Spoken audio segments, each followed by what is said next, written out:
Kwa majina naitwa Stefano Laiton Nzunda. Ni mkazi wa Kinyerezi, Dar es Salaam, mtaa wa Limbanga. Nimekuja hapa Amana kwa ajili ya kuwashukuru madaktari na hospitali kwa ujumla na dawati la ustawi wa jamii kwa jinsi walivyonipambania wakati niko kwenye matatizo ya ugonjwa wangu. Pia naishukuru hospitali nzima ya Amana. Namshukuru Mama Samia kwa kuboresha hospitali kuwa na matibabu mazuri zaidi. Hali yangu inaendelea vizuri.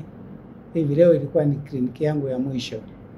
Nimeshaonana na madaktari na wameniambia nikaendelee na maisha mengine, lakini pale nitakapopata changamoto yoyote ile nisisite kuwapigia simu au kurudi mara moja kuja kuwaona.